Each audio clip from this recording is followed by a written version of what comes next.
using different strategic models such as a VRIO model, benchmarking, porter value chain. We can evaluate the production and operations processes, human resources processes, quality management systems, safety and security processes. We can also study, for example, inventory, warehousing, and so forth. Right now, we'll focus on the VRIO and value chain of porter. For VRIO, we can use a flow chart. So VRIO stands for valuable, rare, inimitable, non-substitutable, or organized to capture value. The flow chart starts from valuable, and we answer the question: are our resources valuable? If they are valuable, then we jump to the next stage. If not, we can understand that we are facing a disadvantage, a competitive disadvantage. But if yes, we can jump to the next question and ask: are our resources rare? If they are rare, then it's okay, we can jump to the next stage. If not, then we are in a competitive parity. It means that all the competitors, they are providing with the same product, and they have similar resources and competences and capabilities of our company. If they are rare, if our resources are rare, then we can ask the next question: are our resources costly to imitate?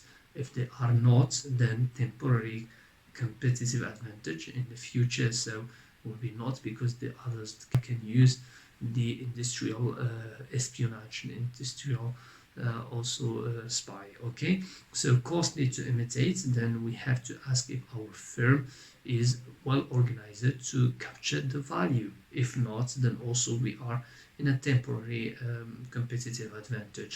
But if yes, then we are let's say gaining a sustainable competitive advantage in the right moment.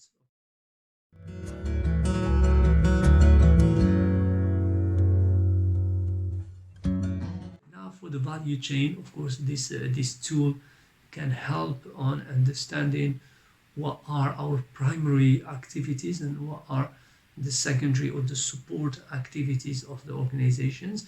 Both, of course, activities can add value, and the analysis of the value chain of porter can help, of course, on the decision of in-housing some activities or outsource some activities, depending on the cost that is incurred for each activity, right? And so sometimes, for example, for some companies, the task force can be outsourced to companies such as, for example, ANAPEC in our country, etc., or another agency to provide with the service of recruitment, of selection of candidates, etc. So the activities that are falling under the core of the business the company should keep up with those activities in order to gain a competitive advantage, because otherwise, if you outsource primary activities, then a company will lose its independency in terms of decision making, particularly because the primary activities are in direct touch with the customers. Okay, so basically the production, also the logistics inbound and the logistics outbound, the marketing, and also the after sale. Okay, so these activities are primary activities, and they are necessary, and they also form the core competence of the company. Okay, so here is the two tools that we can use. So here is the value chain, and here is VRIO, the flow chart.